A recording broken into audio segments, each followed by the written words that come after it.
평안하세요. 오늘도 주님께서 우리에게 주신 참 좋은 한 날입니다. 우리가 말씀을 듣기로 귀를 여섰으니 그 말씀이 우리의 말씀이 되고 우리 삶의 열매가 되기를 간절히 소망합니다. 기도합니다. 사랑과 은혜가 많으신 아버지 하나님, 언제나 어디에 있든지 우리 생각보다 크시고 우리 손보다 넓으시며 우리가 있는 그곳보다 깊으신 아버지 하나님의 이름을 찬양합니다. 주님, 우리를 돌아보아 주시옵소서. 우리가 하나님을 붙들고 살아가는데도 여러 가지 힘든 일을 만납니다. 예상하지 못했던 일들을 만나서 더 마음이 어려울 때가 있습니다. 때로는 내 무릎이 연약하여 넘어지고, 때로는 우리가 마주한 파도가 너무 세서 감당하기 힘들 때가 있습니다. 주님, 그럴 때마다 우리가 주님을 부르겠사오니 응답하여 주시옵소서. 마음이 힘들 때 우리의 마음을 위로하시고 힘 주시옵소서.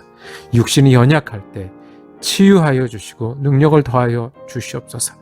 당황하고 어렵고 힘든 많은 순간에서 주님이 있기 때문에 오늘도 힘을 내고, 주님이 있기 때문에 인내하며, 주님이 있기 때문에 충성하는 한 날 되게 하여 주옵소서.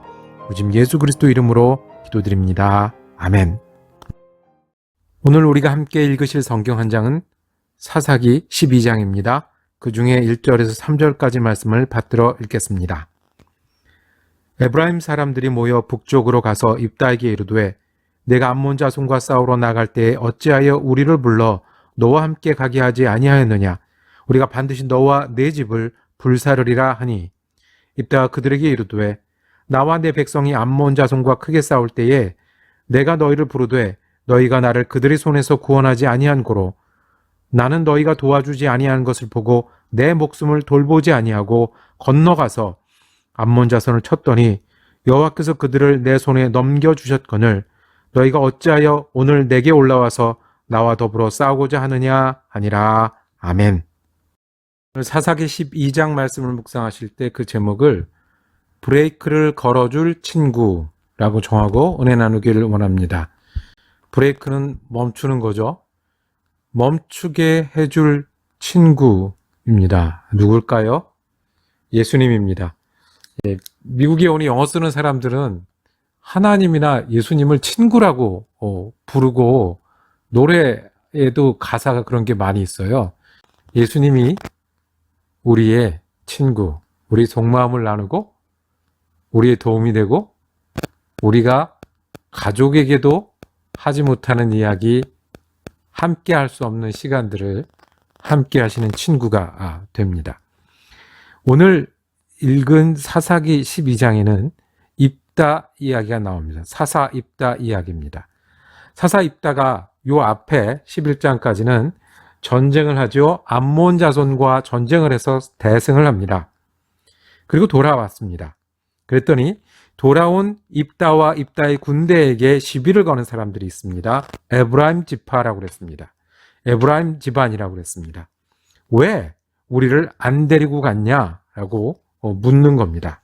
오늘 읽을 말씀에 보면, 싸우러 건너갈 때 어찌하여 우리를 불러 너와 함께 가게 하지 아니하였느냐? 그래놓고 오히려 우리가 반드시 너와 내 집을 불사르리라고 위협을 하고 화를 내는 겁니다. 이에 대해서 입다가 화가 났습니다. 목숨을 걸고 전쟁을 하고 돌아왔더니 왜 우리를 안 데려갔느냐? 우리가 너를 손보고 너를 죽여버릴 거야 라고 덤비는 겁니다. 이에 그 입다와 입다의 군대들은 에브라임 집안과 전쟁을 합니다. 그래서 4절에 보니까 입다가 길르앗 사람을 다 모으고 에브라임과 싸웠으며 그렇게 돼 있고요. 그래서 그 굉장히 재밌는 이야기가 나옵니다. 입다가 싸움을 잘하는 사람이니까 이 도망갈 길을 차단했어요. 나루턱이라고 그랬는데 각 나루턱을 장악하고 거기를 통과하는 사람들 모두에게 그 말을 시키는 겁니다. 쉽볼렛, 쉽볼렛이란 말은 홍수, 큰 물 이런 뜻인데 쉽볼렛을 제대로 발음하느냐 못하느냐, 이제 사투리가 되니까 발음이 안 되는 거예요. 그러면 너는 에브라임 사람, 그래서 거기서 죽였다고 하는 겁니다. 왜 우리 저기 경상도 계신 분들 보고 쌀 해보라 그러면 계속해서 살이라 그러고, 저 이북에서 피난 오신 분들한테 정거장 그러면 덩거당 이런 겁니다. 그러니까 너는 그쪽 지역 사람이니까 내전이죠. 4만 2천 명이 죽었다고 6절에 말씀을 하십니다. 여기 스토리가 있어요. 그 에브라임 사람들은 평소에도 이 길르앗 사람들, 즉 입다가 있었던 길르앗 사람들은 무시하고 멸시했던 것 같아요. 그러니까 만만하게 봤죠. 슐은 원래 전쟁할 때 자기네들은 돕지도 않고 나가지도 않고 숨었으면서 전쟁에 이기고 나니까 생색을 내고 오히려 전쟁하는 사람들을 위협하는 일이 벌어져서 비극이 벌어졌습니다. 결국 입다는 암몬 자손도 많이 죽였지만 자기 이스라엘 백성도 많이 죽인 사람으로 남게 됐습니다. 입다는 전쟁에 승리한 장군 사사로서의 잘 알려진 사람이지만 한편으로는 인간적으로 보면 참 실패한 일이 많았습니다. 어린 시절 불우한 환경에 자라서요. 집에서 쫓겨나고 서자로 커서 불량배들하고 어울렸고요. 그리고 장군으로 나갈 때 자기 호기와 장담해서 자기 딸을 죽여야 되는, 번제로 드려야 되는 일이 있었고요. 오늘 내전의 주인공, 자기 동포들끼리 죽이고 사는 주인공이 됐습니다. 그 인간적으로는 참 안 된 거예요.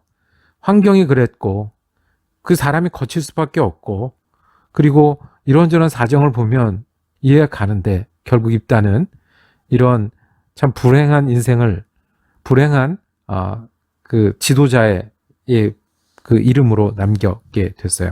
한 가지 안타까운 것은 곁에 좋은 친구가 있었더라면 하는 거예요. 만약 입다 곁에 좋은 친구가 있었으면 달라지지 않았을까 이런 생각이 드는 거예요. 입다가 집에서 쫓겨나서 유랑하고 이제 불량배들과 어울릴 수밖에 없을 때 그때 누군가 잡아주고 따뜻한 사람이 주위에 있었으면 품어주는 사람이 있었으면 입다가 이렇게 거친 인생을 살지 않을 수도 있었을 텐데 딸을 번제를 드리겠다고 서원했을 때 그 뒤에서 제사장 같은 사람이나 예언자 같은 사람이 실은 하나님이 그걸 원하시는 게 아니라 너는 잘못했다고 돌이키고 이렇게 해라라고 지도했었으면 그렇게 지도해줬고 멈추게 하는 사람이 있었으면 좋았을 텐데 오늘 내전도 그렇습니다. 화가 날 만한 일이었죠. 전쟁하고 돌아왔는데 오히려 죽이겠다고 덤비는 정말 그 시어머니보다 말리는 신우가 더 밉다고 그런 일들이 벌어졌는데요. 그때 누군가 좀 말렸으면 이전에 기드온도 똑같은 일이 있었거든요. 그 300용사로 미디안 큰 군대를 이뤘던 더 큰 기드온도 실은 전쟁을 하고 왔을 때 이 에브라임 사람들이 아마 에브라임 사람들이 그 이스라엘 지역에서는 그 굉장히 크고 강력한 가문인가 봐요. 그 시비를 여기저기 거는 거예요. 그런데 에브라임 사람들이 시비 걸었을 때 이 기드온은 좀 다르게 대처했습니다. 뭐라고 했냐면 아이고 내가 잘해봤자 당신네들만 하겠소. 당신네 집안이 훨씬 크고 강한 집안 아닙니까? 라고 잘 달래서 이게 일을 무마시켰는데 그런 일이 있었다고 당신도 그렇게 해보라고 주위에서 누군가 멈추게 할 수 있었으면 얼마나 좋았을까요? 입다 곁에는 아무도 없었어요. 쫓겨날 때 따뜻한 사람도 없었고 딸을 죽여야 되는 순간에 지도해주는 예언자나 제사장도 없었고 내전에 들어갈 때 말리는 친구도 없었습니다. 전쟁은 잘했는데 참 불행한 인생을 살았습니다. 울고 싶을 때 손잡아주는 친구, 실수할 때 돌이키라고 책망하는 친구, 그리고 내가 멈추지 못할 때 브레이크를 걸어주는 멈추게 해주는 친구가 있었다면 얼마나 좋았을까요? 여러분들은 그런 친구가 있습니까? 울고 싶을 때 그 눈물을 닦아주는 친구, 실수했을 때 야단치는 친구, 그리고 내가 멈추지 못할 때 멈추는 친구. 우리에게 예수님은 친구가 되십니다. 이런 의미에서요. 눈물을 닦아주시고 우리를 책망하시기도 하고요. 그리고 멈추도록 하시는 친구요. 엠마오로 가는 두 제자 이야기를 여러분 잘 아시지요? 예수님이 죽으신 다음에 절망한 사람들이 예수를 따라다니다가 자기 고향으로 돌아갑니다. 완전히 덜망했습니다. 그동안 예수를 믿고 따랐는데 망했다고 생각했습니다. 옛날로 돌아가는 그런 장면에 예수님이 동행하셨습니다. 예수님이 같이 걷고 계셨어요. 그런데 오죽하면 이 사람들이 예수님을 알아보지 못했어요. 왜냐하면 너무 절망하고 너무 실망했기 때문에 그랬어요. 예수께서 가까이 이르러 그들과 동행하시나 그들의 눈이 가려져 그인 줄 알아보지 못하거늘. 그 예수님이 동행하지 않은 게 아니라 알아보지 못했어요. 슬픔을 얘기했고 절망을 얘기했어요. 그리고 예수님이 그들을 돌이키시기 시작합니다. 무슨 일이냐? 예수님 성경을 풀어주시고 십자가에 대해서 다시 보게 하시고 그리고 하나님이 하실 일에 대해서 밝혀주셨어요. 그래서 이 사람들이 거기서 돌이키게 됩니다. 멈추게 됩니다. 그 예수님인 줄 알아보지 못하다가 언제 알아보게 됩니까? 그들과 함께 음식을 잡수실 때에 떡을 가지사 축사하시고 떼어 그들에게 주시니 그들의 눈이 밝아져 그인 줄 알아보더니 예수는 그들에게 보이지 아니하시는지라.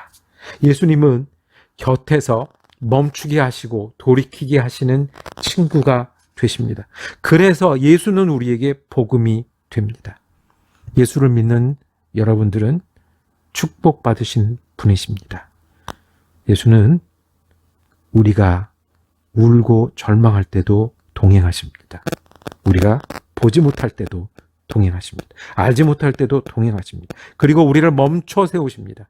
책망하시기도 하시고 가르쳐 주시기도 하시고 경험하게도 하셔서 멈춰 세우셔서 내게 새 힘을 주셔서 돌아가게 하십니다. 동행하시는 예수님이 우리 친구십니다. 우리의 절망을 아시고 눈물을 닦으시는 예수님이 우리의 친구가 되십니다. 예수님 때문에 우리는 돌이킬 수 있습니다. 그 예수님이 엠마오에도 함께 하셨는데 우리에게도 함께 하십니다. 예수님이 친구가 되셔서 우리는 복된 사람입니다. 그 친구 되신 예수님 앞에서 우리의 절망을 내려놓고 눈물도 내려놓고 힘든 순간도 내려놓고 멈추고 돌이켜 소망과 능력을 나눠받는 예수 그리스도의 친구로 지내는 한 날 되기를 축복합니다. 기도하겠습니다. 주님, 우리 곁에 계시는 주님을 볼 수 있는 눈을 허락하여 주시옵소서. 우리를 멈추게 하시고 돌이키게 하시고 책망하시는 예수를 깨닫고 알게 하여 주옵소서. 그래서 예수님과 함께 주님 주신 소망과 주님 주신 능력과 주님 주신 은혜를 의지하고 믿고 따르는 친구 예수님과 함께 사는 하루 되게 하여 주시옵소서. 우리 주 예수 그리스도 이름으로 기도드립니다. 아멘. 말씀 묵상 함께 할 수 있어서 감사했습니다. 내일은 사도행전 19장 말씀으로 말씀 전하고 은혜 나누기를 원합니다.